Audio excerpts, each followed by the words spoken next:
Welcome, everyone. We're excited to unveil our 2023 State of Direct Mail. So thanks for joining the webinar. My name is Kim Courvoisier, and I'll be your host today. And I'm thrilled to be joined by two awesome guests. First up, we have Paul Bobnak, Intelligent Direct Mail Evangelist. Welcome, Paul. Hi, everybody. Good to be here. Awesome. And next we have Megan Hinchy, Senior Customer Research Analyst at Comperemedia. Welcome, Megan. Hi, everyone. So now, Paul and Megan, I love starting off every webinar by having my guests share a fun fact about themselves. So Paul, you're up first. Well, thanks again for having me here today. And I am a volunteer with my local AAA music non-commercial radio station. So doing that, I'm part of the street team. I get to go to concerts and community events like walks and park cleanups and community fairs, things like that, to represent the station, promote it. And I'm also a coordinator with our end of the summer big music festival, big 3 days, lots of fun. And it's just, great being part of a music community with a lot of other people, getting to know people from all around the area and their backgrounds.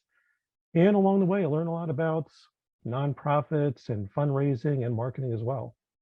Very cool. Well, I think summer festival season is right around the corner, so that sounds fabulous. Yep. Awesome. So Megan, I'd love to hear your fun fact. Sure. I also have some experience in the world of events where I started my marketing career and had the pleasure to meet some amazing celebrities, from the one and only Ruth Bader Ginsburg to Audrey Plaza, Andy Grammer, Matt Damon, and more. It was such an honor, but I missed math and fell in love with the career I am now and love working with Mintel and Comperemedia. Well, that's awesome. And I'm a little bit jealous, I have to say, of you meeting RBG. That must have been incredible. I do not share your love of math, but I do love data, so it's kind of funny. So with that, we'll get on with our webinar. In our conversation today, we're going to look at the key findings and the insights from our 2023 State of Direct Mail. If you have questions throughout the webinar, please feel free to drop them in the QA in your Zoom navigation bar. And at the end of the webinar, we'll answer as many questions as possible. Now, if we don't get to yours, have no worries. We will answer every single question via email. And then after the webinar, you'll receive a copy of the 2023 State of Direct Mail and a copy of this recording. So for now, you can just sit back and enjoy the conversation. Now I'll hand it over to Megan. Tell us how the report was put together. Megan, over to you. For the 2023 State of Direct Mail report, we surveyed 250 business professionals who work at companies across the United States with 1,000 or more employees. 68% of our respondents report their company targets both B2B and B2C audiences, and 64% conduct business through both online and physical locations. Most companies stated that their mail volume ranges from 100,000 to 100 million mail pieces sent per year. So we're definitely talking to the experts. Fabulous. Thank you, Megan. So we took all that survey data and consolidated it into 6 key learnings you'll see represented on the slide. These learnings will serve as the topics of our discussion today. First, we'll look at each of the findings, and then we'll do a deep dive. So let's get this party started. As someone in the direct mail industry, I have to say I was thrilled to see this statistic. Most of us that run direct mail programs know that it delivers, pun intended. But this stat proves that it delivers on the key performance metrics across the board, including response, conversions, and ROI. And this is actually an increase from last year, when 67% of our respondents agreed that direct mail delivers the best ROI. So Paul, I'm going to hand it over to you with our first question. What factors do you think are influencing this increase? Well, there's a couple of things, Kim. One is that consumers, and we see this in so many surveys besides what we may experience every day, are really, increasingly tired of digital clutter, too much email in their inbox, pop-ups, things like that. And another big factor is that more marketers are finding the sweet spot to use direct mail.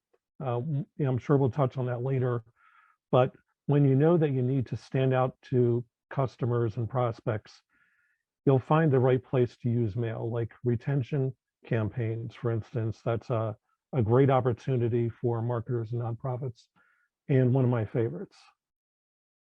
Absolutely. Let's move on to our next insight. So this insight speaks to something every marketer on the call can relate to, right? The struggle to track and attribute our marketing campaigns, whether they're digital or physical, or the new buzzword, digital. It's always a challenge. So Megan, why do you think respondents were more critical this year of their ability to track and attribute their campaign performance? Great question, Kim. The data suggests that less organizations are using software or automation to execute campaigns this year compared to last year, potentially in an attempt to cut back budgets due to current market conditions. However, we can see the decline in ROI measurement reliability as a result. Decision makers are aware of the best practices and certainly are more critical of their organizations when they're not being employed. Absolutely. And, Paul, I'd love to unpack this just a little bit further. Why do you think that getting attribution right is so hard? Well, for a lot of marketers, I think it comes down to two things, right? Um, One is not focusing on methods that make attribution much easier to determine, and I'm sure we're going to talk about that later. The second that is even if they do have some ways to measure performance, they're not easy to figure out. They're maybe like not built into their CRM systems. The data is hard to pull. So they or their vendor has to spend a lot of time to do that. And that can be a real source of frustration.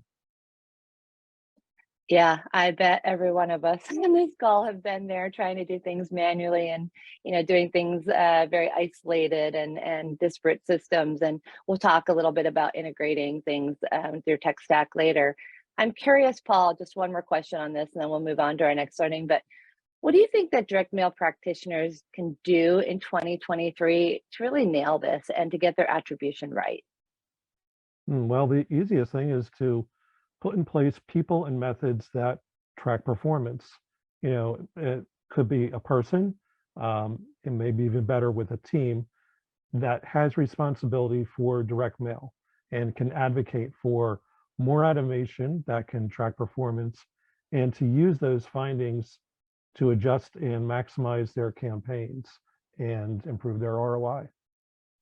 Yeah, absolutely. And it says that right here on the slide, right? That automation platforms with the analytics and tracking can really help you do that. So it's a good call there. So while we're on the topic of measuring ROI, let's look at one more insight on it. So the data seems to draw a correlation between the use of technology software and response rate. So there's a lot going on here. So Megan, what color or insight can you add from the data on the slide and in our survey? There's definitely a correlation here between the use of technology and response rates that we see within our data.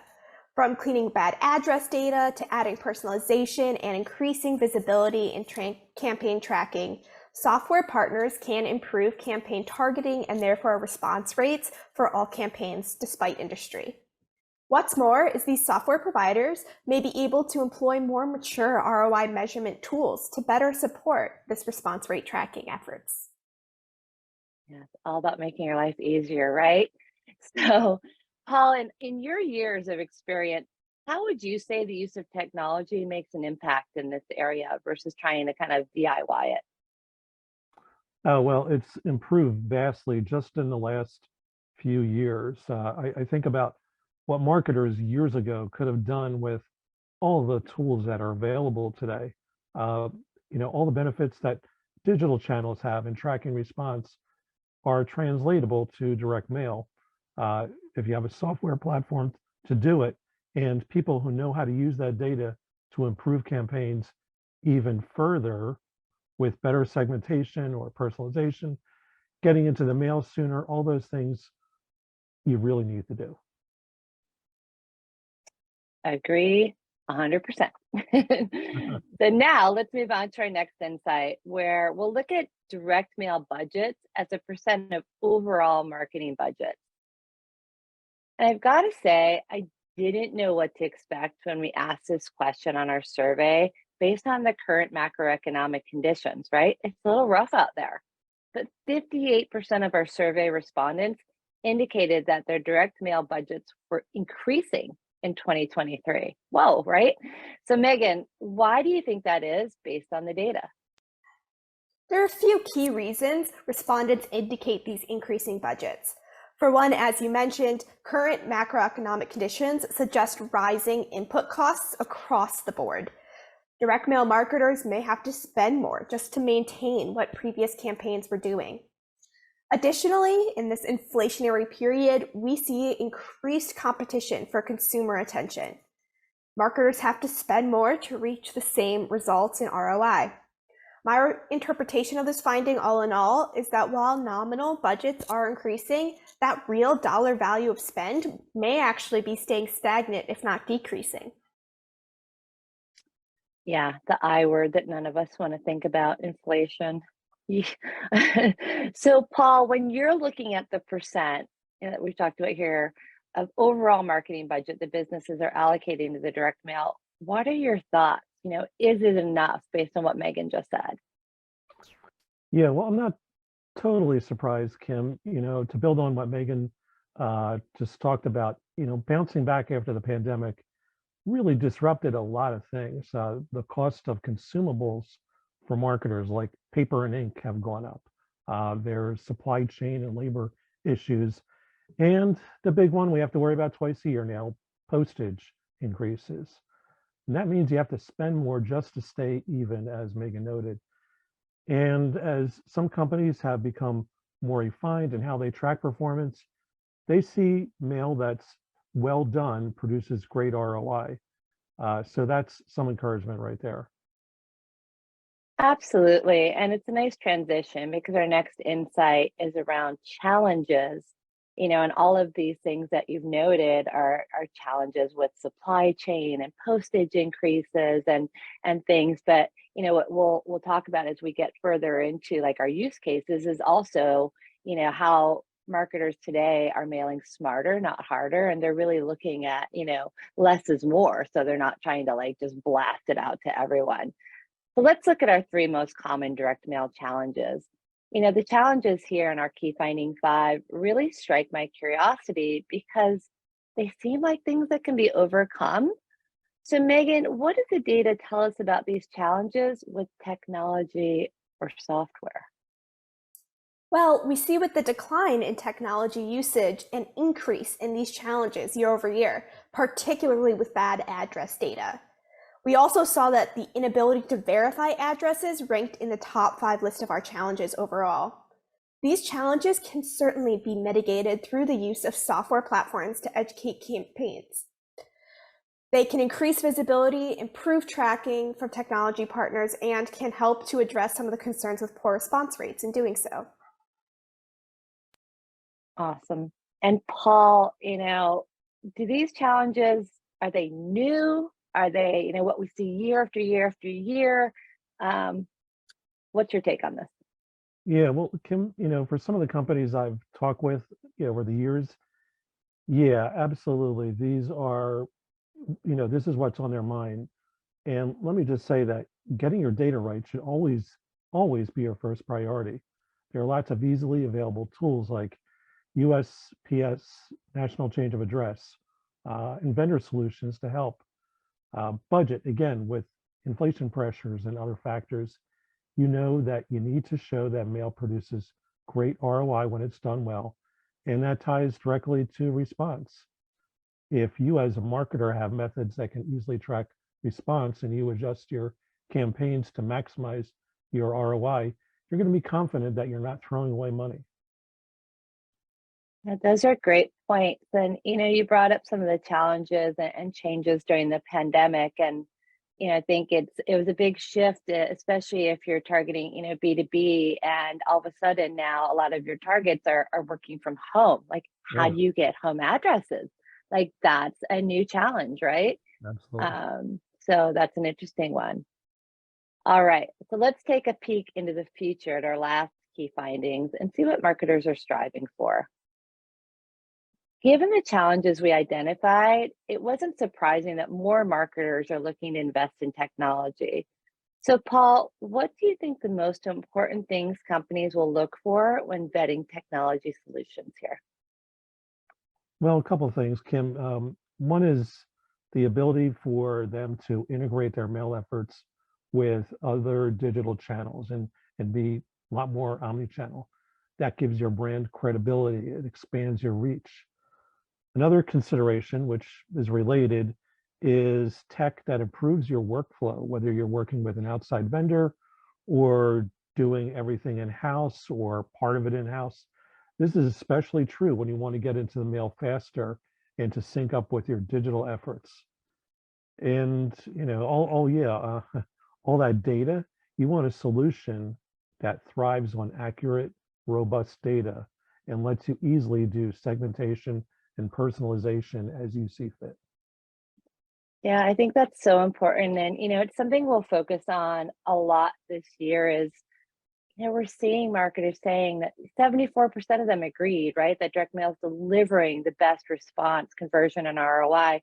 But what we're always looking to do is optimize. So we're doing something well, let's make it even better, especially knowing that, 58% are increasing their direct mail budgets, but the pressure's on to make sure that those budgets really deliver. So as marketers and direct mail practitioners, I think the theme this year is really going to be this optimization and looking at, investing in platforms and automation and things that can really make that much easier. So now that we've looked at our 6 key findings, I'd love to deep dive into some of them, starting with ROI. When I looked at the data, I was really curious and wanted to know more about how ROI broke out by industry. So let's take a look at that. Okay, look at e-commerce and financial services out there crushing the ROI, 87 and 84%. I had to do a double take to see if this was accurate. So Paul, do these numbers surprise you or does anything really stand out? Well, they don't really surprise me, the two that you mentioned. E-commerce marketers, they're digital first. This is, what they're born and bred with is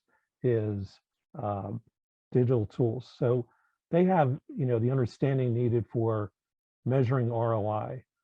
Financial services marketers, especially mass marketers like credit card providers, they've always kept a really close eye on the bottom line for their campaigns. And they tend to be really careful about what they mail and being able to measure it. That makes sense too, right? If you're in financial services, you're probably tip-top shape on your numbers. So Megan, the bottom portion of this slide, I'm curious, is there a correlation between the ROI and use of automation that you can ascertain from this data? Certainly. And Paul pulled on this thread a little bit in his response, and it's been a key theme in our results today. We see those who use software are more confident in their ability to measure ROI. That's why e-commerce and financial services are crushing it. We see the higher rates of software use in those industries. Ultimately, technology provides the tools and resources needed for better campaign execution and better results. Exactly. That strikes my heartstrings. All right, so let's move along and think a little bit more about ROI. So as we can see here, just over a third of respondents can measure ROI. But am I correct in saying that if they use the software automation, that jumps up to 50%? Megan? That is correct. We see that just 34% of our respondents say their company is able to properly determine ROI from its direct mail efforts. Interestingly, though, we saw those financial services and banking decision makers significantly more likely to say they can measure their ROI. As you noted, this figure does increase again for those who have software platform providers. Yeah, this seems low to me. I was a little bit surprised by this. So I'd love to look at how we are measuring our conversion. So let's flip it and look at our next slide. Okay, this one was really good for me because it was interesting to see the resurgence of QR codes that were essentially reborn during the pandemic and now seem to be everywhere. Paul, does it surprise you to see the popularity of QR codes by marketers and a little bit of this decrease in personalized URLs? We see here down from 48% to 37%. Right. What's your Yeah, take now there? this is really like one of the least surprising results of the survey because of the resurgence and the way that marketers are now using QR codes is so much smarter. They're designed for fast and easy use by customers and prospects. It's, in the name itself, right? Pearls, on the other hand, they require some more effort. However, don't necessarily count them out just yet, because the survey showed that 52% of marketers who use automation still consider them an important way to measure ROI, just a little bit below using QR codes. Absolutely. And I think we're going to see some big strides in personalizing even QR codes and barcodes, doing like one-to-one QR codes and one-to-one barcodes in this coming year, which will be exciting for this. I'm looking forward. Absolutely.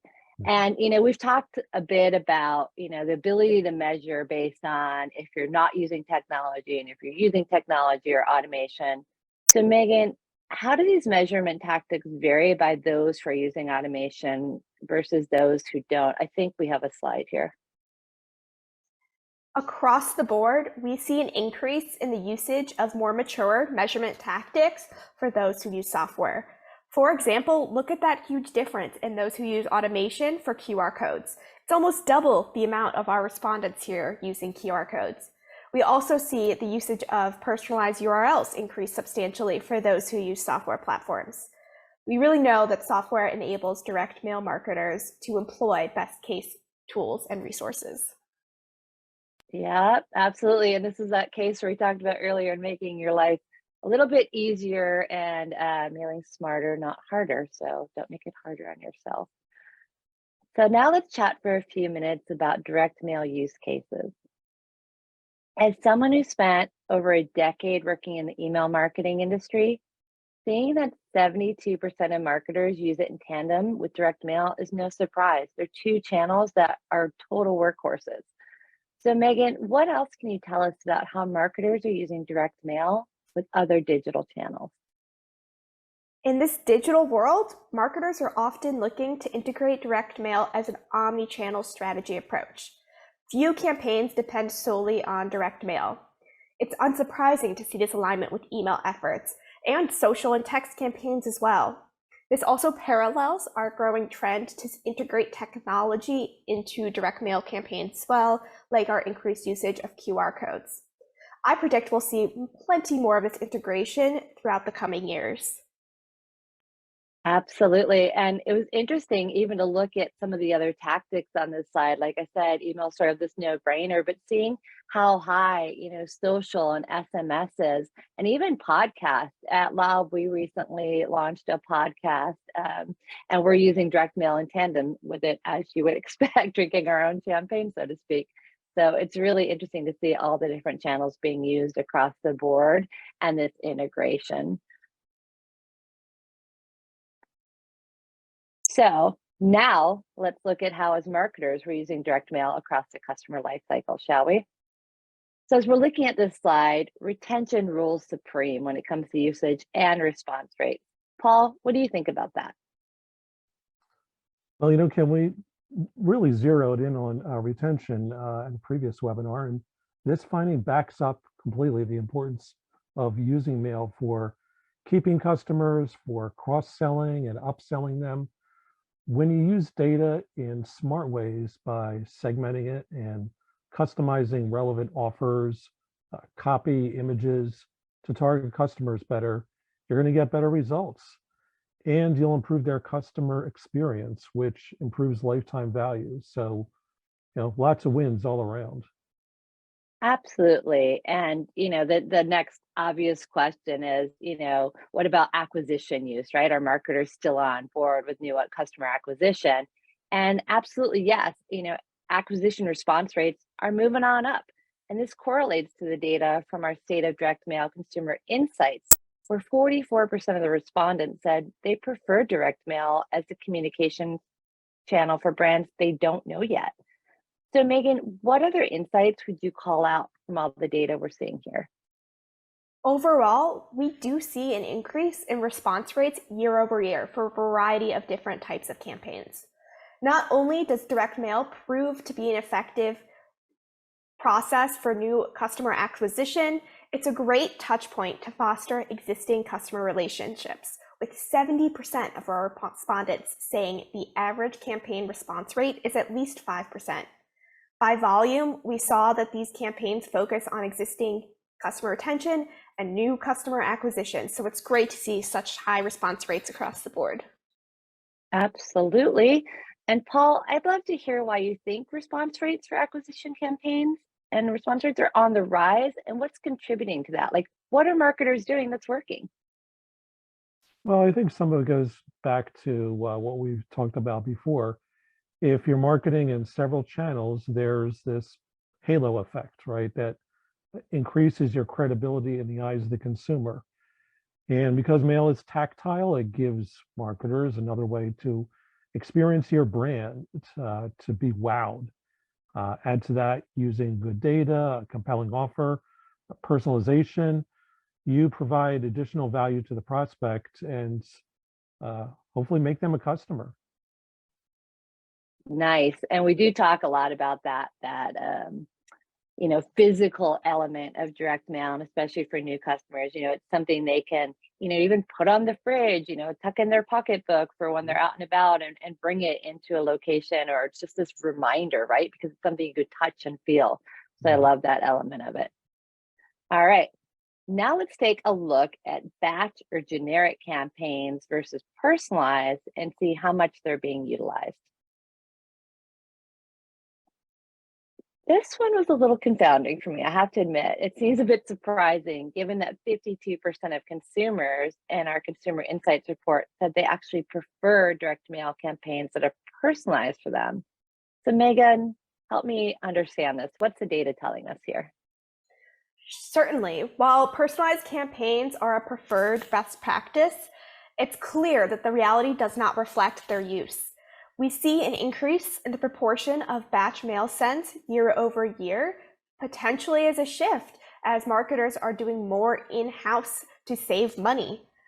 But companies who don't have personalization to their sends are having those results with ROI concerns we touched on before. And where we do see personalization, we really see that extra touch point on the text or copy within a piece. So there's an opportunity for an area of growth here to mature the way that marketers personalize their direct mail campaigns. Oh yeah, we've talked a lot about this in some of our past webinars, etc., about how personalization is really going beyond like merge your first name field, right? There's so much that we're, marketers are doing with personalization, whether it's using an image of a recently purchased item, doing trigger-based campaigns based on customer behavior. So we've really blown the roof off with the possibilities for personalization. So as we noted in our key findings, the top 3 challenges our survey respondents are faced with include response rate, bad address data, and budget constraints. So Megan, I'm going to put you on the hot spot again. What does the data tell us about how respondents are executing their campaigns? And is there a correlation between, again, technology versus trying to do it in-house in these challenges? Yes, unfortunately, we see as marketers shift in-house to try to do it themselves, there's an increase in these challenges, despite maybe why they're going in-house is the budget concern challenge. It's really interesting to see that software helps mitigate these challenges, and it adds those moments of personalization to increase response rates overall. Definitely. And Paul, to get the kind of other flip side of the coin here, what have you experienced with these types of challenges when trying to do it yourself or using a software or technology solution? Because let's be frank, we saw 40% of marketers right now are using a technology solution, but for those 60% who aren't, what can we do? Yeah, I've heard this a lot over the years from customers and contacts or colleagues struggling with diminishing results and still thinking that their solutions that they have, whatever they are, even spray and pray is still a strategy that makes sense. They send campaigns with tasks that are produced by different vendors or part of it in-house. And these are all half measures that ultimately don't produce better ROI and serve their customers better.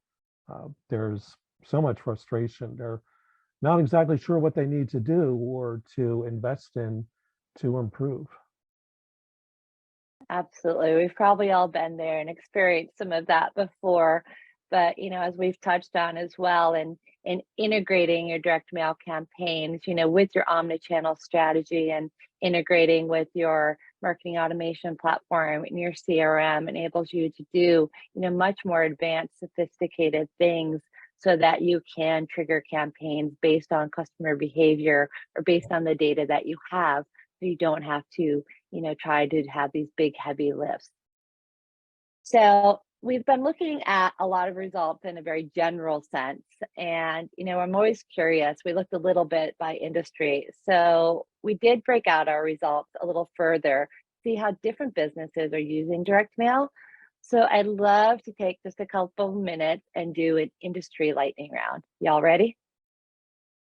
So first up, all right, let's do it. First up, we have our rock stars over in e-commerce. I mean, again, look at this stat, 87%. That's over 10 percentage points higher than our survey average, which tells me that direct mail is very lucrative for online retail. Paul, what other insights would you call out from this slide? Well, I think it's interesting that 47% cited bad address data as a top challenge. For this cohort, it's a little unexpected and a little concerning. Go figure, right? Concerning the use of technology. Also, 70% said that they use both batch and personalized mail, which goes to show that even if you have lots of data on a prospect or customer, you don't necessarily need to put personalized data in a mail piece. You can dial it back. E-commerce companies, in many cases, are pretty careful about their resources, what they put with their direct mail, how and where to use, these advanced techniques. Yeah, I have to agree with you, Paul. I was a little bit surprised too by the bad address data because especially if someone's made a prior purchase, you would have their address. But it sounds like these e-commerce companies can benefit from using something like an address verification, right? To kind of mitigate that problem before they do a send. So that would be a super easy fix there. Of course, yeah. So let's move on to financial services. I mean, here's another whopper of an ROI stat at 84%. But I also noticed that almost half are using technology to execute their campaigns. So Megan, what additional insights should we take note of here for financial services? We see the financial services and banking industry respondents are one of the more likely industries to report the ability to determine their ROI. With the increased usage of technology, we also see the least proportion of batch send onlys compared to some of the other industries. I think that's a notable differentiator here and a through line in our results today. Software allows for personalization and improved campaign tracking, both of which yield higher response rates and ROI. Absolutely. And I think one of the challenges that stood out to me here, because it was different than some of the other industries, was this creating a compelling offer challenge, right? With almost 30% saying that. So it'll be interesting to watch, looking at a lot of the mail I get from this industry and seeing the types of offers that they're trying and the different tests that they're running. So that's a good one to keep our eyes on. So just a few more. Up next is insurance. So what stood out to me on this data is that the ROI is still over 80%, but the top challenge was different from the top three we saw overall, and that insurance is actually challenged with personalization. So Paul, what's your take here? I do see that only 31% are using technology. So does that mean they're maybe not having as tight of an integration with their CRM, or other things to help them do better personalization? Yeah, I think that's correct. Depending on the type of insurance product, because there are differences between them, there may be hesitation to use data. Um, they may want to avoid even the appearance of being creepy or intrusive to prospects they're trying to, sell them an insurance policy of one kind or another. And there are also some regulatory and industry practices that may impact this as well. So I think marketers just want to be careful with that. Yes, we do not want to be creeps. And I will do a little shameless plug here. If you are on the call and you're from the insurance industry, go over to lob.com/resources. We have an excellent recorded webinar with our friends from Next Insurance, Tim O'Brien. And there's also a really good ebook there that talks a lot about the different challenges and different tactics and real life scenarios for insurance practitioners around direct mail. So that's a really good takeaway there. So excellent. Let's move on to our next group of healthcare, and then we'll get to retail. So healthcare has an ROI stat really similar to what we saw in 2022, with 67% of the marketers agreeing that it delivers the best ROI. Megan, how would you summarize healthcare and its use of and the results of direct mail in a nutshell here? We see direct mail marketing is an effective tool for educating new patients and retaining patients as well. But the healthcare industry feels the least confident compared to some of their counterparts when it comes to ROI measurement. Despite this, healthcare marketers are usually on par with peers in their other industries. This really might be an issue of cognitive dissonance between the goals set and what's realistic in the goals achieved. Completely. And I feel like healthcare is such an industry that's like under this massive evolution right now, too, from a little bit of an OG to these new kind of places like One Medical and Tia, and much more digital first coming up. So it'll be really interesting to see how healthcare is evolving and its kind of use of marketing channels and tactics. So last but not least, let's move to retail. And the difference here, let me explain it really quickly, is this is, brick and mortar retail where e-commerce was more digital based, right? So that's a good differentiator. And I wonder if some of the challenges faced by retail are coming from their use of batch campaigns. So Paul, do you have any insight there? Yeah, I agree. I think that's a lot of it. This is an industry category that is really used to mass mailings. They rely on it for brand building as much as for driving sales. It's what they've done for decades. And given what many mail, attribution may be really difficult to determine.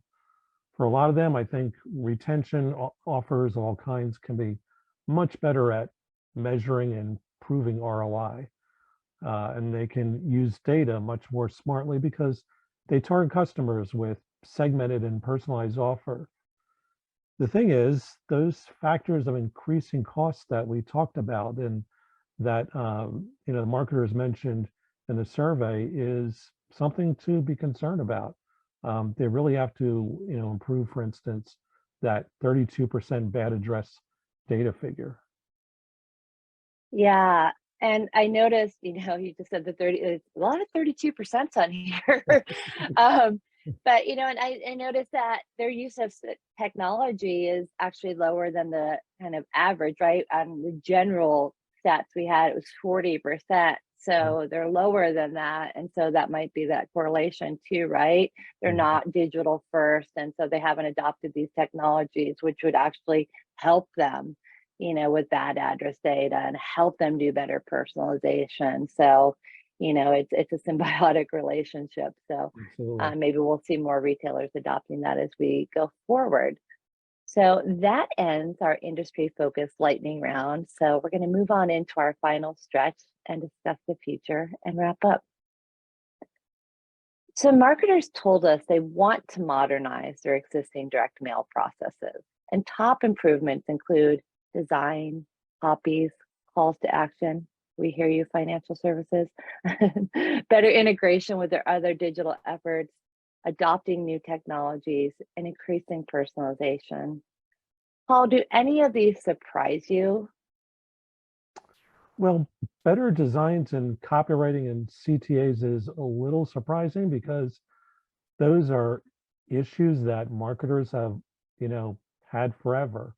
For that to be number one is kind of stood out to me, especially because of my work with Who's Mailing What, which exists for people to get ideas for all three of those things and see what works and drives response and to learn from it all, from being, for stealing smart, as we say. The other desired improvements are encouraging because they're really so interconnected. They all depend on recognizing that the pathway to success is intelligent direct mail, and you need to invest in technology to make that happen. Absolutely. And I think a lot of these, really marry up to what we discussed earlier on in the call, in that, marketers are really looking to optimize. And so they see direct mail delivering, 74% ROI tells that story, but we want to continue to just invest in testing and optimizing and making things better and better. And we do have an upcoming optimization ebook and webinar coming out next quarter. So definitely stay tuned for that if you're looking to optimize your direct mail campaigns. So now let's wrap up and have a quick recap of what we've discussed today. We've covered a lot of territory, and the report's results prove the impact of direct mail is undeniable. 74% of marketers agree that direct mail delivers the best ROI, response rate, conversion rates, and is more effective than email. While the data shows that direct mail is positively impacting results, many practitioners aren't automating campaigns, making it harder to measure and attribute their direct mail efforts. And many are still sending non-personalized campaigns, which can be perceived as junk mail. Marketers agreed that the maximum impact is from intelligent direct mail, personalized, attributed, and sent at any scale. And with direct mail budgets increasing for more than half of respondents, the pressure is on to use the channel for maximum gains with trackable results. Direct mail has really come a long way from the junk mail label it carried years ago, largely in part from direct mail professionals transforming it from just direct mail to intelligent mail that's data-driven, targeted, and optimized for conversion. So I'll sum it up with my take on it in saying that the future has never looked brighter for marketers or intelligent direct mail. So now I'd love to jump in and see if we can tackle some of those questions from our audience. Paul and Megan, you ready? Yep, ready. Let's do it. Okay, here we go. Now the pressure's on. I'm going to skim through these for just a quick second and pull some out. I think we have time for 3 or 4. And you know what? I'm going to put myself in the hot seat because I see a good one for me. Since bad address data is a top challenge, do technology providers have lists and data appending services that marketers and direct practitioners can use? So yes, if you're using a technology, partner, you can actually use them to provide you with lists to supplement the list you may have if you're looking to, maybe get a prospect list in a certain geo. And then if you already have a list and you're looking to append that data and maybe round it out so you have better data, technology partners can absolutely provide you that as well. So, okay. Next, I'm going to give Paul a question. Do you think it's important for marketers to use technology in order to stay competitive? Paul? Oh, that's easy. Yeah. That might have been a softball. Yeah. Footballs are good though. Yeah, absolutely. I tell people this all the time. and this relates to all these challenges that we talked about and that marketers are concerned about through this survey. They're not going away right away. If you're mailing at, especially enterprise scale, you have to have great data, and you have to really watch your budget, and you have to improve your ROI. It's a really tall order, but the good news is that there are, tools and technology that can help you solve each one of them. Absolutely. All right, as we continue our Q&A here. All right, Megan, 50% of marketers who automate their direct mail feel like their company can determine ROI. That's what you said, right? But what exactly are they measuring that success from? Sure. We saw our direct mail marketers who were using automation are often using individual customer activity, QR codes, and personalized URLs to track that ROI. The success of these campaigns comes down to the best practices that these providers can help direct mail marketers utilize for greater level of sophistication in their campaigns, tracking, and attribution. Fantastic. And I'm getting they're waving the flag that we need to take one last question here. So I'm going to give you a whopper here, Paul. So it said, you guys talked a lot about the ROI and effectiveness of direct mail, but has the effectiveness of email decreased in the last few years? And what are the elements of direct mail that drive higher conversion rates? Paul? Yeah, well, there are, plenty of surveys and studies that I've seen in the press the last year or two talking about the decreased effectiveness of email, whether it's less click-throughs and people opting out of email. Yeah, as for elements of direct mail, well, I mean, the big one is always, and I will say this forever, and that's data. Also using that data to populate the right kind of offer to the right person at the right time, that's huge as well.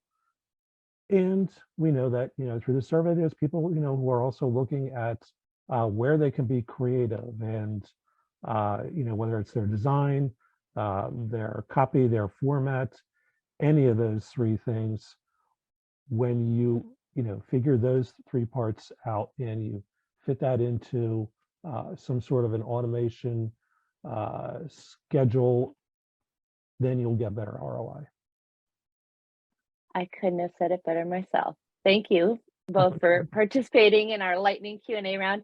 And as we mentioned at the beginning of the webinar, if we didn't get to your question, have no worries. We will absolutely respond to you by email and make sure you get all the answers that you need. So I'd like to end with a quick poll, which you'll see pop up on your screen. And I'd like to thank you all for attending and participating. And to our speakers, Paul and Megan, thank you so much for all your incredible insights. Oh, you're welcome. Thank you for having us. Yeah. Absolutely. And thank you again to everyone for listening. Keep your eyes peeled for your copy of the recording and the 2023 State of Direct Mail. Until next time, happy mailing.